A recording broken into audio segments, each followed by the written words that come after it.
Bom dia, paz de Cristo. Deus nos abençoe nesta manhã. Estou vendo aqui Alan, estou vendo aqui o Eduardo, estou vendo aqui minha mãe que chegou também. Que Deus possa abençoar as nossas vidas. Estou acenando aqui para todo mundo.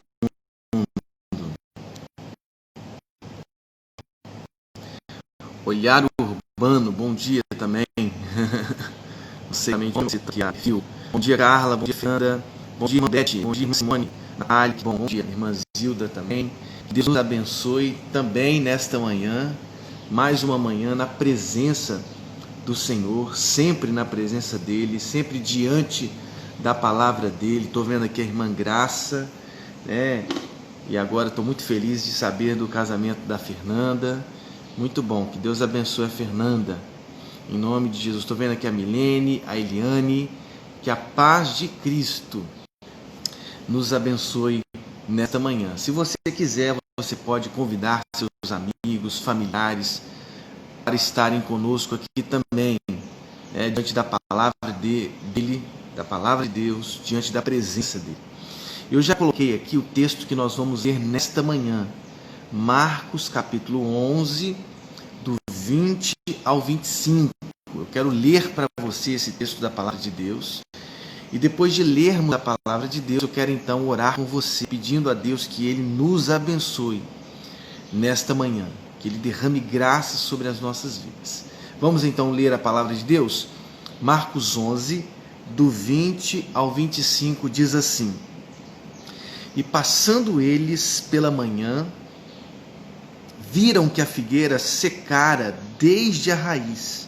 Então Pedro, lembrando-se, falou: Mestre, eis que a figueira que amaldiçoaste secou. Ao que Jesus lhes disse: Tende fé em Deus, porque em verdade vos afirmo que se alguém disser a este monte: Ergue-te e lança-te no mar, e não duvidar no seu coração, mas crer que se fará o que diz, assim será com ele.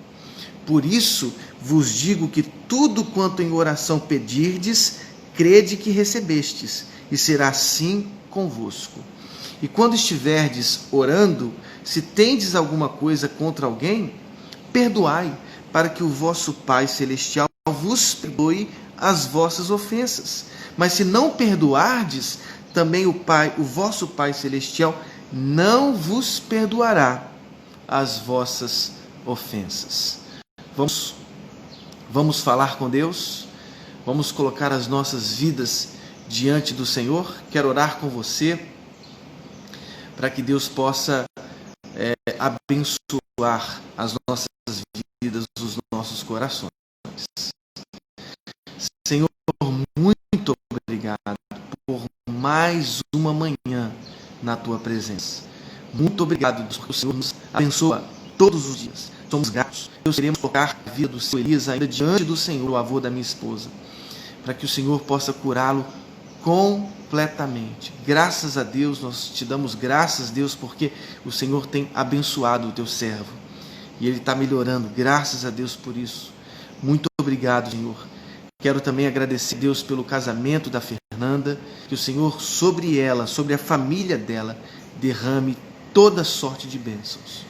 Fala conosco agora, Senhor. Seja o teu Santo Espírito o nosso intérprete, no nome de Jesus. Amém, amém. Que bom. Bom é estar com vocês mais uma manhã. Amém? Agora vejam. Acabamos de ler então Marcos capítulo 11, do 20 ao 25. Então veja, Jesus, ao entrar no templo, ele começou a expulsar os que ali vendiam e compravam. Derrubou as mesas dos cambistas e as cadeiras dos que vendiam pombas. E o ensino de Jesus com esses gestos proféticos era um ensino muito claro. Ele disse assim: a minha casa será chamada casa de oração para todas as nações, mas vós tendes a transformado em covil de salteadores. Os gestos proféticos, as palavras de Jesus foram claras. Ele derrubou as mesas dos cambistas. Ele disse: a minha casa é casa de oração. Os gestos proféticos de Jesus, suas palavras, o seu ensino mostravam que o templo deixou de cumprir o seu papel fundamental, ser casa de oração para todos os povos, ser casa de oração que destrói a segregação, as diferenças, os muros da indiferença e da insensibilidade, ser casa de oração que destrói a desigualdade social e racial. Os muros são destruídos. Vocês se lembram do apóstolo Paulo na carta aos Efésios, capítulo 2? Eu leio para você. Efésios capítulo 2, do 13 ao 16, diz assim, eu cito para você: mas agora em Cristo Jesus, vós, que antes estáveis longe, fostes aproximados pelo sangue de Cristo. Os que estavam longe, os gentios, foram aproximados pelo sangue de Cristo, porque Ele é a nossa paz, o qual de ambos fez um, e tendo derribado a parede da separação que estava no meio, a inimizade, aboliu na sua carne a lei dos mandamentos na forma de ordenanças, fazendo a paz, sim, um novo homem, e reconciliar-se ambos em um só corpo.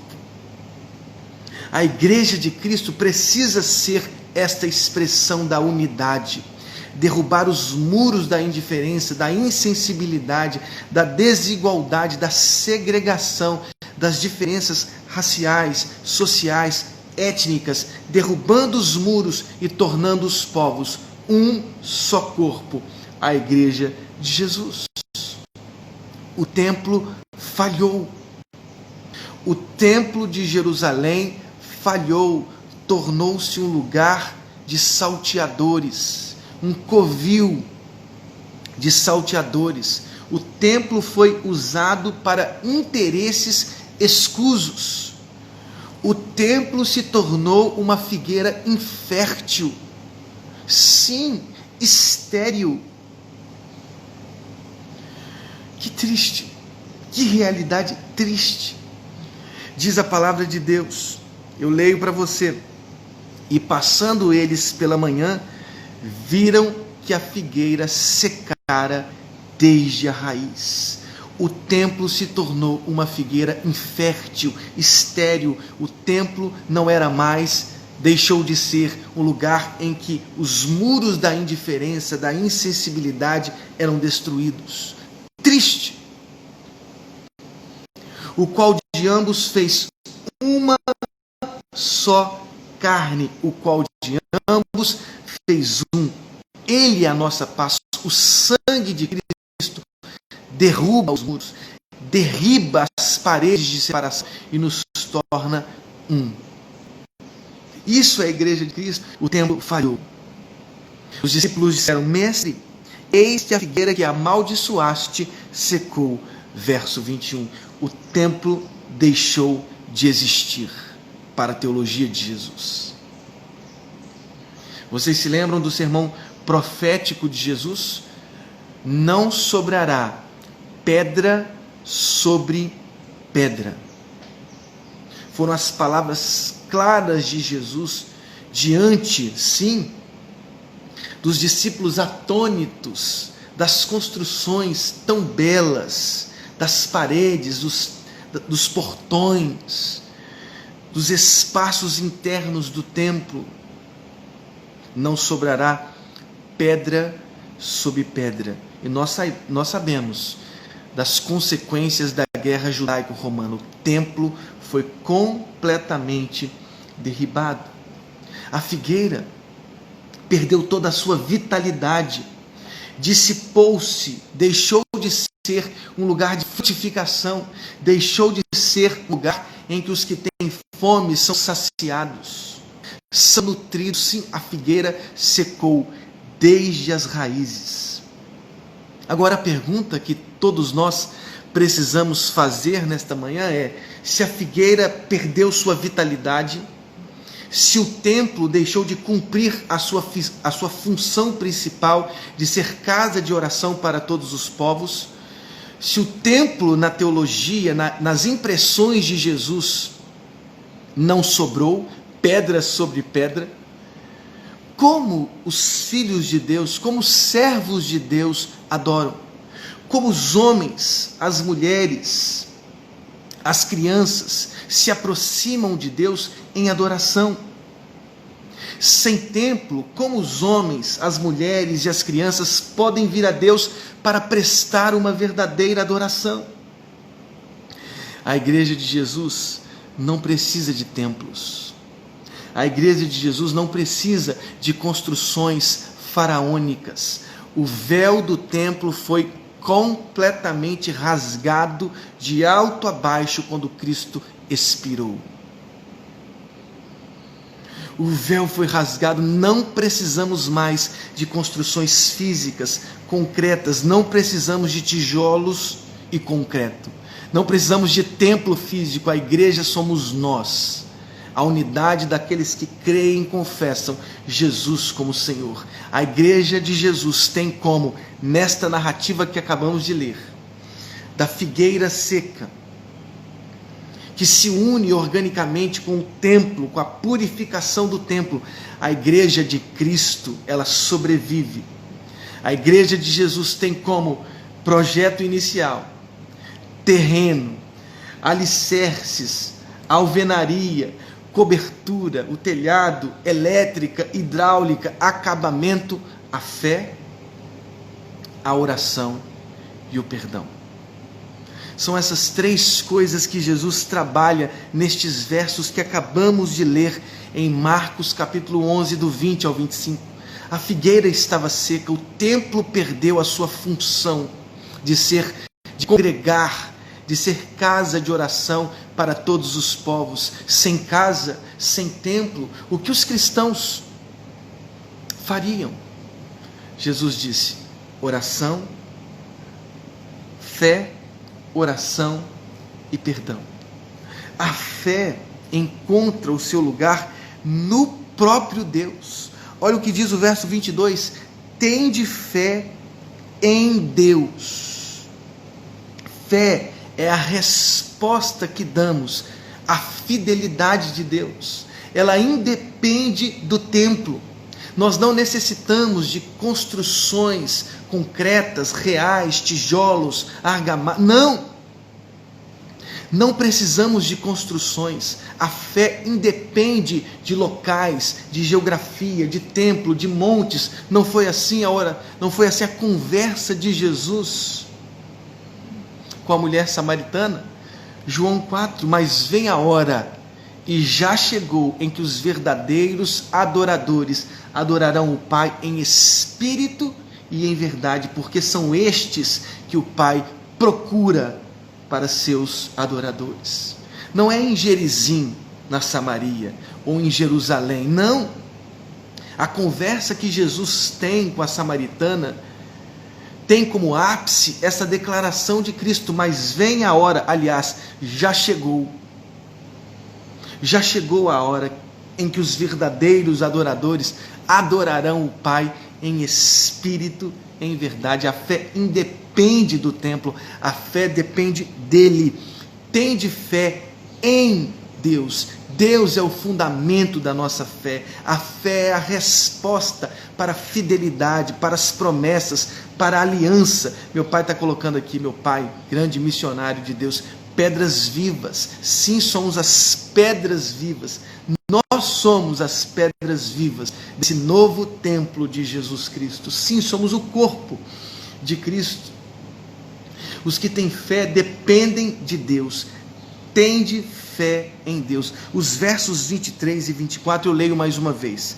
Porque em verdade vos afirmo que se alguém disser a este monte, ergue-te e lança-te no mar, e não duvidar no seu coração, mas crer que se fará o que diz, assim será com ele.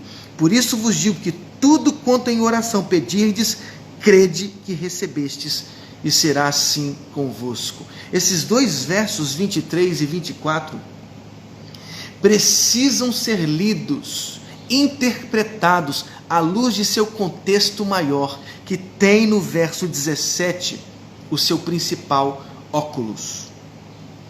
Porque diz assim o verso 17: a minha casa será chamada casa de oração para todas as nações. Nós precisamos ler os versos 23 e 24 à luz da declaração de Cristo. Porque senão a gente usa esses versos de forma inapropriada. Os versos 23 e 24 não são versos que prometem prosperidade financeira. Estamos desvirtuando o caminho da Escritura, estamos desvirtuando o caminho do Evangelho. Porque tudo, quanto em oração pedirdes, crede que recebestes, e assim será convosco. Essa declaração, por isso vos digo que tudo quanto em oração pedirdes, essa declaração precisa ser lida à luz de minha casa será chamada casa de oração para todos os povos. Não podemos ler com esse fim indesejado, porque não expressa o Evangelho e o caminho que Jesus tem feito até aqui. Seria uma traição ao Espírito do Evangelho, ao ministério de Jesus Cristo, interpretar estes dois versos como se Deus estivesse prometendo prosperidade financeira. Eu não sou contra a prosperidade, eu sou contra esse fim, essa finalidade. Nós colocamos no Evangelho uma finalidade diferente, distinta do próprio Evangelho. E nós precisamos entender isso. Temos que ler estes versos à luz da vontade de oração, a vontade de Deus. E a vontade de Deus é que a casa, os corpos que confessam Cristo como Senhor, o corpo de Cristo seja casa de oração para todos os povos. Interpretar este texto como prosperidade, promessa de prosperidade, é trair o espírito do Evangelho, porque Jesus está dizendo sempre morrer para viver. Este é o caminho que Cristo tem proposto a todos nós nas narrativas de Marcos: morrer para viver. Então eu cito para vocês Marcos 8, 34 a 36. Convocando a multidão e juntamente com os seus discípulos disse-lhes: se alguém quer vir após mim, a si mesmo se negue, tome a sua cruz e siga-me. Quem quiser, pois, salvar a sua vida, perdê-la-á. Quem perder a vida por causa de mim e do Evangelho, salvá-la-á. Que aproveita o homem ganhar o mundo inteiro e perder a sua alma? Marcos capítulo 10, verso 24 diz: os discípulos estranharam estas palavras, mas Jesus insistiu: filhos, quão difícil é para os que confiam nas riquezas entrar no reino de Deus.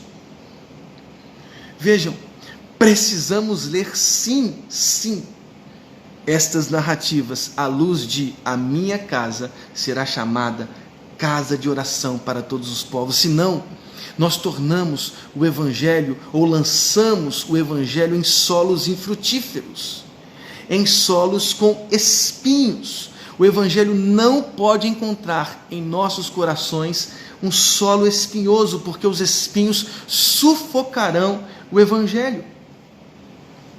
É o que diz a palavra de Deus. Os outros, os semeados entre os espinhos, são os que ouvem a palavra, mas os cuidados do mundo, a fascinação das riquezas e as demais ambições concorrendo sufocam a palavra, ficando ela infrutífera.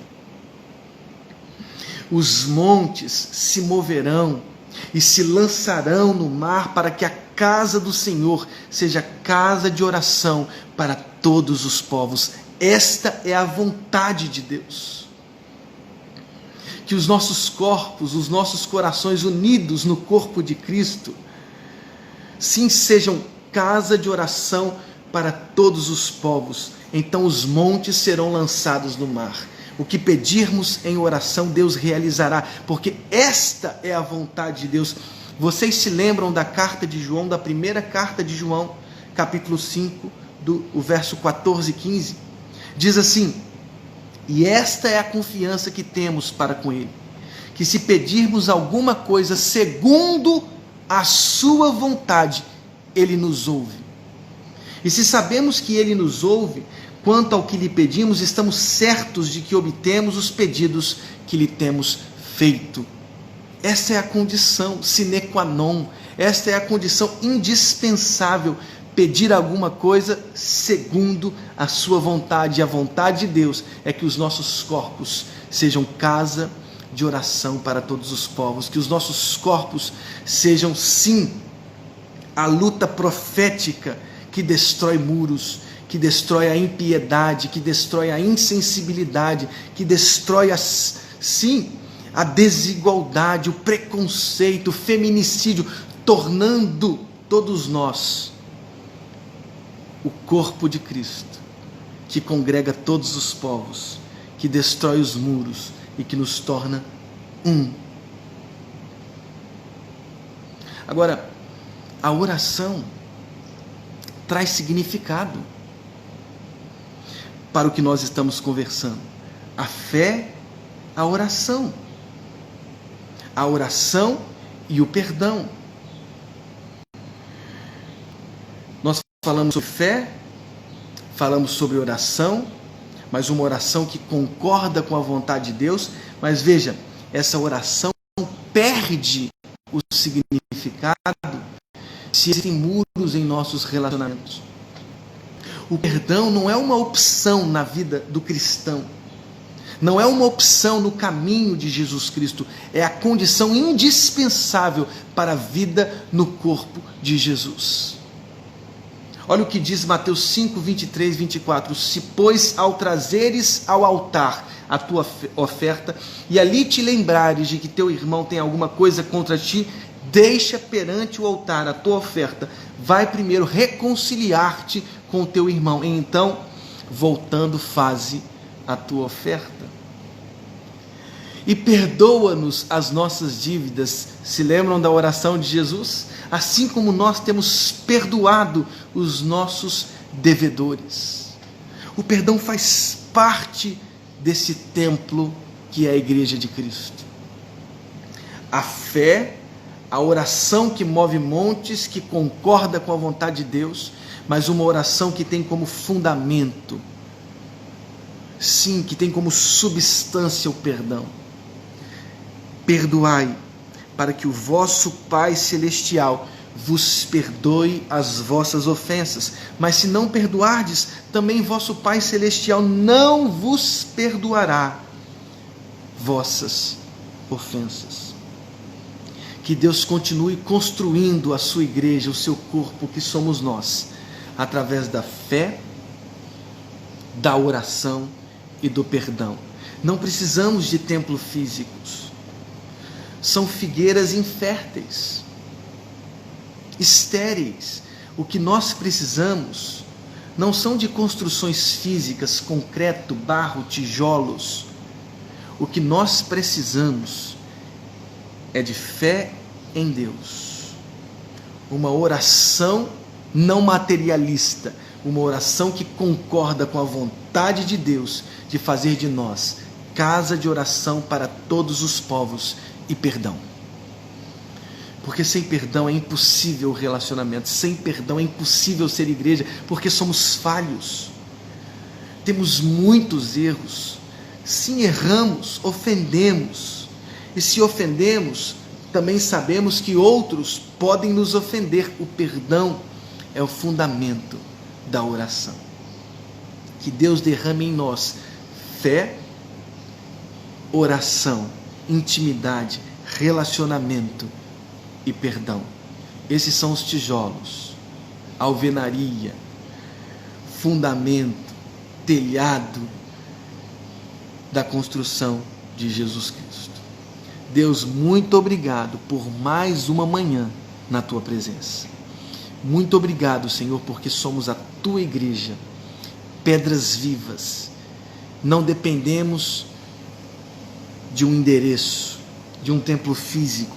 Somos a tua igreja, porque cremos no sacrifício do teu Filho. Temos fé, ó Deus, na tua presença, na tua pessoa, na tua palavra, no teu Filho, no teu Santo Espírito que o Senhor nos enviou. Senhor, a oração que é o relacionamento que temos contigo. Sim, que o perdão, Deus nos ajude a ter forças para perdoar, porque é muito difícil. Derrame, ó Deus, nos nossos corações força para perdoar e ser perdoado. Deus, muito obrigado por mais uma manhã na tua presença. Em nome de Jesus. Amém. Que Deus abençoe a sua vida. No nome de Jesus, estou vendo aqui o Betim Nicastro. Muito bom te ver aqui, Betim. Que Deus abençoe a sua vida. Graça, minha irmã Teimara, irmã Zilda, Beth, Maicon. Que Deus abençoe vocês, Samila, Aminon. Estou vendo a Priscila, Iracema, Maicon. Que Deus abençoe muito, muito, muito a vida de vocês. Que Deus dê a vocês um dia muito especial. Alan, Simone, todos. Um dia muito especial. No nome de Jesus. Amém. Até amanhã, às 7 horas da manhã. Tchau, tchau.